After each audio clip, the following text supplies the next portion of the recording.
Vamos então à terceira parte da nossa aula Panorama Sociocultural Greco, Romano, Judaico e a Igreja Cristã. Esta aula agora, o foco dela é o judaísmo. E nós vamos ter algumas coisas interessantes a respeito do judaísmo.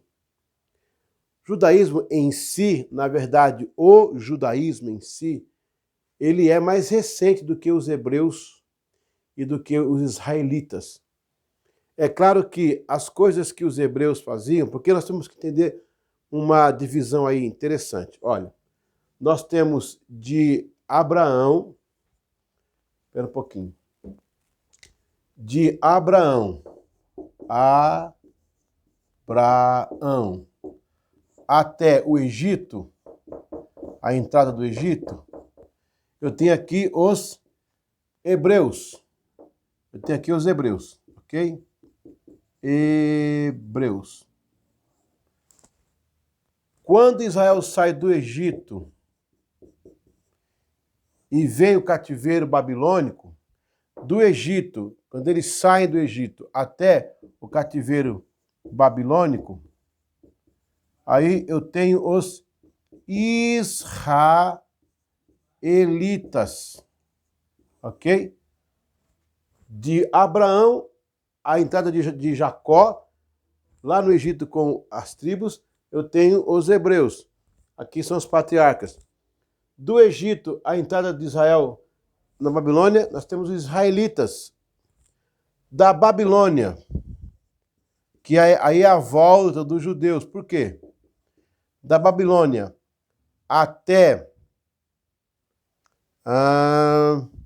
1948, da nossa era, eu tenho os judeus. Da Babilônia até 1948, da nossa era agora. Da Babilônia, em 580 a.C., eles não voltam mais hebreus, porque agora eram israelitas. Não voltam israelitas porque a Síria matou as 11 tribos. Só vem a tribo de Judá, então por isso judeus.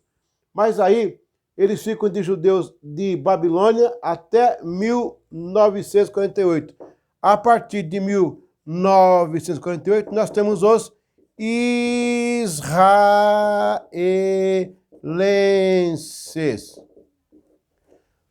Na forma religiosa, eu tenho os judeus. Na forma religiosa, eu tenho os judeus. Na forma civil, eu tenho os israelenses. Judeu pode se tornar qualquer um que queira se converter ou que nasce de mulher judia para a religião. Mas quem nasce no território de Israel, civicamente, é israelense.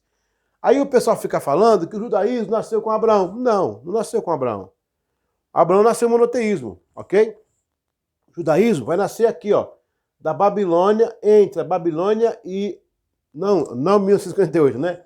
Da Babilônia em diante, os judeus que vão voltar do cativeiro, eles querem reaver sua cultura, eles querem de novo viver o que era Israel.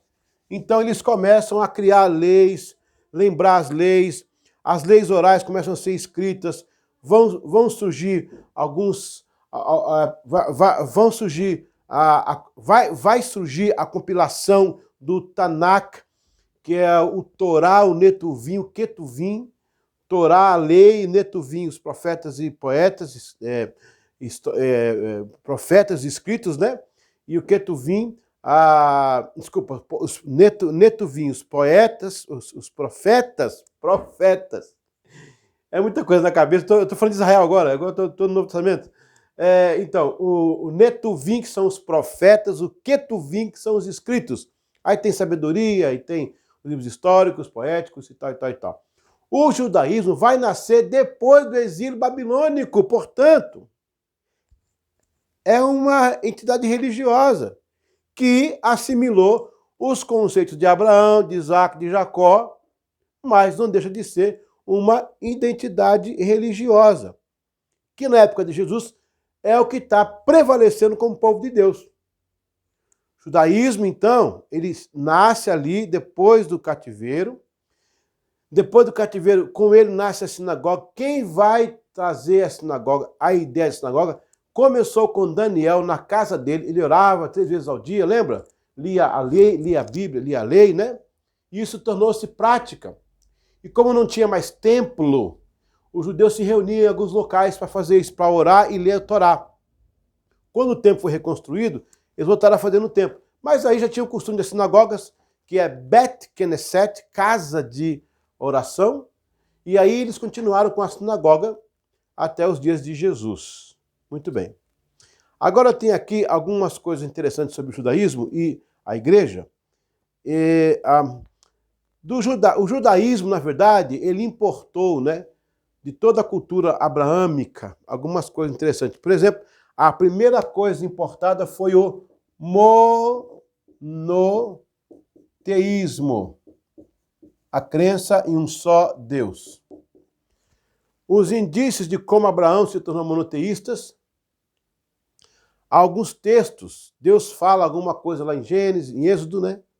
Não é objeto da aula aqui agora, não está estudando monoteísmo, mas esses indícios vêm lá de Abraão para nós. Também na linguagem que a igreja assimilou e também Israel assimilou, nós temos a teofania. Teofania.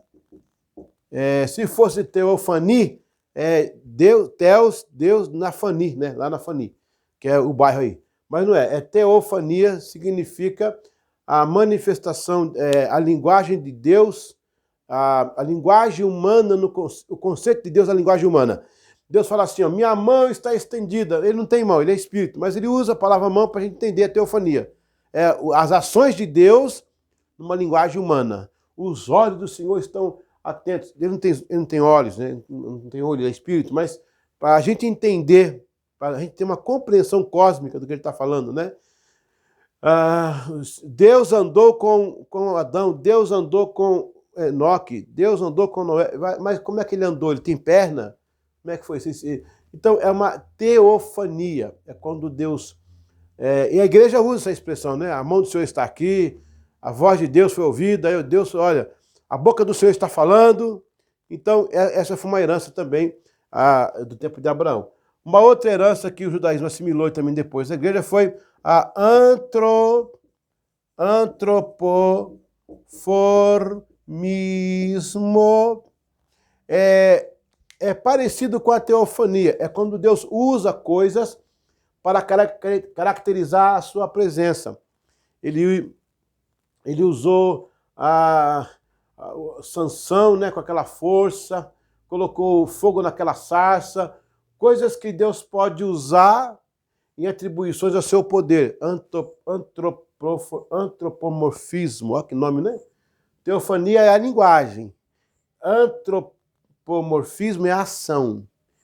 A gente reconhece isso, que Deus levanta alguém, Deus falou, Deus mostrou alguma coisa, né?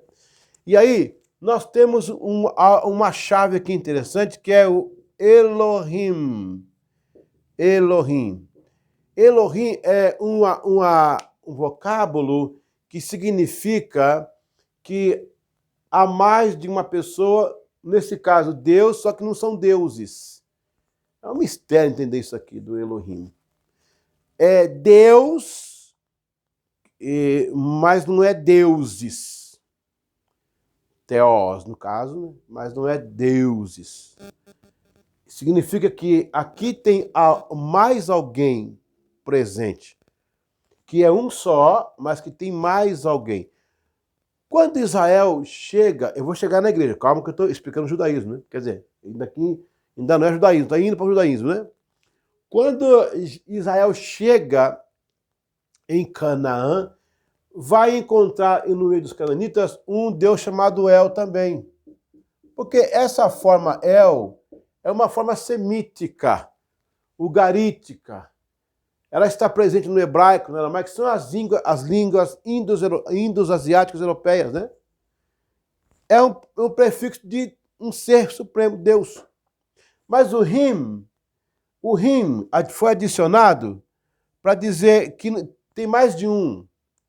Não chega a ser plural. Pode se interpretar como plural, mas no caso de Deus não é. É um vocábulo interessante isso. Aí é muitas vezes inexplicável, né? Quando Israel chega em Canaã, e atravessa. Israel não tinha um Deus que podia tocar e ver, não tinha imagens. Israel queria ver, mas todos os povos tinham um Deus que tocava, né? E ele não tinha. Agora perguntaram, como é que é o seu Deus para os cananitas? Ah, o nosso Deus é El. Ah, o nosso também é El. Ah, o nosso El aqui, ó, o cananeu falava, ah, o nosso El aqui, ó, tem rosto, tem tudo, tem mão, tem uma imagem. E cadê o seu? Ah, o meu não, o meu está no ar. Aonde? Cadê? Ah, isso não existe. Olha que interessante isso. Deus teve que parar de usar o El, né? Quer dizer, não Deus, né? O vocabulário judaico, israelita, posteriormente judaico, foi dando ênfase a Elohim, para dizer há mais de um aqui, porque aqui o El, ele é enoísta, ele coordena outros deuses. E aqui é um Deus supremo que faz tudo sozinho. Esse aqui tem um Deus, que a gente sabe que não existe, né? Essa é uma mitologia cananita. Esse aqui tem um Deus para cada coisa, isso aqui é Deus para todas as coisas. Então, o Elohim torna assim uma palavra mais comum a Deus, que significa que tem mais um. Significa que tem mais um. O que é isso aqui que Israel não sabia? E quem vai saber é a igreja. O que é isso aqui? Eu estou falando do Pai, do Filho e do Espírito Santo. Ou seja, a Trindade não fora revelada a Israel, mas revelada à igreja. Pode dar um glória aí? Israel olhava com mistério, não sabia o que era isso. Pensava, mas o que está acontecendo? Eles não tinham revelação. Até que Jesus veio, rasgou o véu e foi revelado à igreja o Pai, o Filho e o Espírito Santo, os três, o Deus, mais de um que está lá. Aleluia. Olha que coisa linda, gente. Que coisa linda. Muito bem. Vamos lá. Isso aqui se aproxima, né? Do judaísmo para a igreja recebendo e filtrando. Agora vamos aqui a outros assuntos interessantes. Quando a igreja chega, ela chega no conceito judaico-cristão, como eu falei, resgatando aqui essas situações, também as leis morais, as leis em relação ao pecado, tudo como Israel fazia, a mesma coisa. Só que aí nós vamos ter uma situação nova. Eu não sei se você sabia disso. De um lado eu tenho o judaísmo, ok, que já está formado, que já tem as suas leis, que tem a Torá, o Netuvim, o Ketuvim, o Talmud, o Mishnah, o Gamarra, está formado com as leis, os 318 mandamentos, 600 e poucos mandamentos dos rabinos, está formado. Dentro do conceito abraâmico, das leis morais, das leis civis, do tabernáculo, de Moisés e tal, e tal. Do outro lado eu tenho a igreja. A igreja que é uma sombra projetada pelo judaísmo. Não digo... É que o judaísmo em si em si, né? É um grupo que ele absorveu as coisas de Deus de Abraão, mas ele tornou-se um grupo à parte. Mas vamos considerar. O judaísmo, então, a igreja está aqui nascendo agora, como igreja, e ela vem nos mesmos moldes do judaico, né, igreja. Ela vem no mesmo molde judaico. Então, o judaísmo aponta para a igreja. Aqui vai ter a subdivisão da lei, da graça, lei, graça, Antigo Testamento, Novo Testamento, e aí vai. Só que aí a igreja vai usar de alguns atributos do judaísmo, como eu já te falei. A formação da igreja é judaica cristã, né? Vão aparecer os grupos híbridos. Já ouviu falar em igreja híbrida? Pois é, no comecinho aqui, ó, pelo menos 3 grandes grupos híbridos vão aparecer. Nós temos primeiro os ebionistas.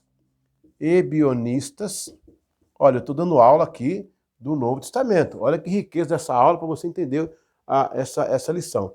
Os ebionistas. Ebionista significa pobres ou pessoas bem simples. Ebionista. Você pode encontrar uma pessoa e falar assim, ô, tudo bem, seu ebionista? Não faça isso, né? É só uma brincadeira. Ebionista significa pobres. Um outro grupo que também é híbrido aqui, vou explicar já porque é híbrido, tá? Vamos ter aqui os quarto décimo é o nome de uma igreja, tá? Os quartodécimos, era um grupo.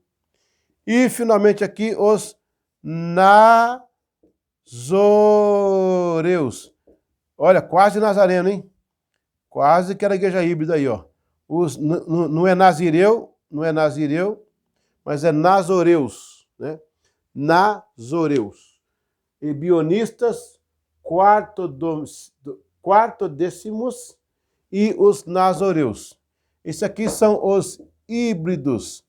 Por que são híbridos? Porque o judaísmo ficou no judaísmo. Ele não se misturou com a igreja.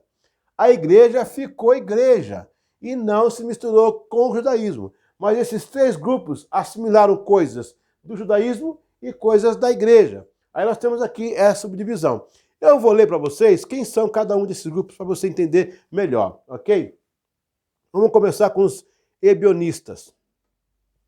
Sob o rótulo de ebionistas, é agrupado um número indefinido de comunidades judaico-cristãs, olha aí, que apresentam algumas características comuns, híbridas, dentre as quais as mais importantes são: eles aceitavam Jesus como homem simples, nudus homo, e observavam a lei judaica. Eu vou ficar aqui, ó. Aqui está judaísmo, né, e cristianismo, ok? Então tá. Eles aceitavam Jesus, reconhecia como Messias, ao mesmo tempo observava a lei judaica e rejeição aos ensinamentos de Paulo. Irineu, que é um dos patrísticos, ele vai ser o primeiro autor cristão a mencionar os ebionistas como um grupo herético dentro da igreja. Hoje em dia não tem umas igrejas que fazem isso, tocam o shofar, põem o talit, faz o bar mitzvah, usa o tefilim. É tipo uma igreja híbrida, né? Porque ou é judaísmo ou é igreja, né? Paulo fez isso para tirar da igreja judaísmo, o pessoal pôs de volta. Não estou criticando, só colocando aqui para vocês terem uma ideia. É um tipo de uma coisa híbrida. Os quartodécimos, que é outra igreja, não precisa o nome da igreja, igreja quartodécima. Igreja você é quartodécima. Os quartodécimos, por sua vez, eram os cristãos que, seguindo a narrativa conservada em João, celebravam o martírio de Cristo no 14º dia da primeira lua da primavera, isto é, no número 14, no 14º dia do mês hebraico de Nisan. Essa contagem do ciclo pascual era seguida principalmente pelas igrejas da Ásia Menor, dentre as quais se encontrava a influente igreja de Éfeso. Nós temos um pouco disso aqui, porque a gente celebra a Páscoa, né? Não chegamos a ser híbridos, né? Mas, pessoal, eram cristãos, liam as cartas dos apóstolos, tinham a sua igreja, mas eles tinham essa inclinação aí judaica.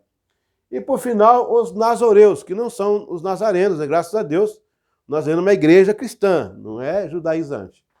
Os nazoreus, mencionados apenas por Epifânio e Jerônimo, constituíam uma seita judaico-cristã estabelecida em Bereia, na província de Coele-Síria, cujos membros falavam aramaico e seguia um próprio evangelho, semelhante ao evangelho de Mateus. Os nazoreus, tendo nascido judeus, observavam a lei, praticavam a circuncisão, olha aí, e celebravam o Shabat. Ele é mais judaico do que cristão. Mesmo assim criam em Jesus. O etnônimo nazoreus, com o qual se identificava, é um termo aramaico que durante muito tempo foi empregado para designar de modo genérico os crentes em Jesus. Olha só que interessante. Tinha os nazarenos, né?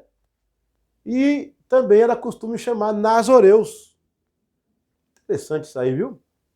Então, é possível que Jerônimo tenha estado em contato com os nazoreus, mas deles não nos fornece maiores detalhes. Além da execução de sacrifícios, infelizmente não sabemos se os nazoreus faziam parte da igreja ou tinham uma organização própria, exemplo dos ebionistas. Então você tem aqui a classificação bem distinta entre o judaísmo, a lei, a graça, a antiga aliança, a igreja, desculpa, a lei, a antiga aliança, a igreja, a graça, a nova aliança, mais os grupos híbridos que estavam aqui no meio. Agora você vai entender, estamos encerrando aqui essa parte do Novo Testamento com a influência greco-romana judaica, você vai entender o porquê de existir o cânon. Aí você vai ver o Atanásio, que vai fazer os 27 livros, a igreja vai aprovar naquela época, vai aparecer o nome católico não foi escolhido numa reunião, Igreja Católica, é uma carta que o Inácio escreve e menciona esse nome na carta. Eles pegaram esse nome para fazer uma divisão não, assim, uma separação do que estava acontecendo. Eu vou explicar aqui agora. Esse movimento, não precisa escrever, esse movimento aqui, híbrido, estava trazendo muita confusão. Então, os doutores da lei, aqui, no judaísmo, eles começaram a definir os minis, é chamado de minis, né? Minis, né? Minis, ou mimis. Parece que é mimis ou minis. É isso aí. A definir, que significa hereges, né? Quem vinha com algum conceito da igreja, para eles eram hereges. Então eles se separaram de vez, não deram mais trela, não deram mais combinação, nem conversa com esse pessoal. Do lado da igreja, o Irineu, o Orígenes, o Epifânio, o Jerônimo mais tardio, né? Os pais gregos, né? Eles começaram a reunir materiais. Por exemplo, Marcião vai criar um cânon, é um cara chamado Marcião, desviado, ele nega Deus, ele diz que Deus do Novo Testamento não é o mesmo do Antigo. Ele que chama o Antigo Testamento de velho, essa palavra Velho Testamento não é bom falar, que ela soa como um pejorativo, né? Foi esse cara que falou, o velho, tal, mas foi de forma pejorativa, assim, forma para xingar mesmo. Ele só tinha as cartas de Paulo, né? Ele trouxe essa confusão para a igreja teve que se reunir e criar um sistema para combater, aí chamou de hereges também. E aí nasce o cânon, para designar aquilo que era da igreja, que pertencia à igreja, que não era dos híbridos aqui. Dessa forma é constituído o panorama do Novo Testamento em relação à igreja. Bom, essas contribuições todas vão nos trazer algo muito importante, que vai ser a igreja nascendo de vez, até o quarto século, quando Constantino vem e desfaz o sistema de igreja e vira uma igreja politizada que chegou até hoje. Mas eu não quero entrar nesse mérito, porque isso é um tema para outra aula. É a história da igreja, a história do cristianismo, a história eclesiástica é outra aula. Eu quero colocar a vocês aqui essa concepção que foi criada para provocar o cânon. Para que o cânon? Para que os 27 livros? Por que o nome católico? Foi tudo para diferenciar. Aí, nesse tempo aqui surgiu os maniquistas, os montanos, os marcião, né, e outros que vieram com heresias, com ideias do docetismo, o gnosticismo. Era tanta confusão que disseram assim, foi o seguinte, vamos reunir aqui o grupo, vamos nos chamar de igreja católica, isso aqui não serve, isso aqui não serve, isso aqui não serve, isso aqui serve, vamos formar um cânon e vamos tocar a vida. E aí nasceu essa força neotestamentária da igreja. O importante é que a igreja não perdeu o seu valor como igreja, mesmo depois dos tempos de trevas, Deus levanta os reformadores, Deus levanta os wesleyanos, Deus levanta homens piedosos que mantiveram o brio, a integridade e a clareza da igreja. Uma parte dela desviou, essa mesma igreja que se protegeu, depois se desviou, matou muita gente na Inquisição, nas cruzadas, em nome de Deus, mas um povo remanescente permaneceu, foi fiel até os dias de hoje. E chegamos até onde nós chegamos pela graça de Deus. Não quer dizer que nós somos a igreja perfeita, mas em tudo isso aqui a gente entende o andar de Deus, os acertos de Deus e os erros dos homens. E a gente tende a aprender com essas coisas. Bom, a próxima aula, nós vamos falar sobre aqui o programa da aula, nós vamos falar sobre o panorama religioso, é isso mesmo, o panorama religioso. Nós vamos voltar um pouquinho na Grécia, voltar um pouquinho aí outras religiões, até egípcias, tá? E vamos aproximar de novo o tema, mas vai ser outro caminho, outras informações. Espero que você tenha gostado. A gente volta na próxima aula, se Deus quiser, com a bênção de Deus. E você vai me escrever aí pelo menos 3 frases ou 3 argumentos que você tenha visto que você achou interessante. Por exemplo, quem não conhecia as igrejas híbridas, pode colocar, eu não conhecia, obrigado. Você está numa sala de aula, por isso você está aqui para aprender, né? Você pode até ensinar, mas a função aqui é aprender. Então não tenha vergonha de falar, aprendi isso, aprendi aquilo, gostei e tal. Ou discordo, também discordar também faz parte, né? Não tem problema não, tá bom? Muito obrigado, Deus abençoe. Vamos em frente. Novo Testamento 1, unidade sobre o panorama sociocultural greco-romano-judaico. A aula foi dada com alegria, com sucesso. Até a próxima, se Deus quiser.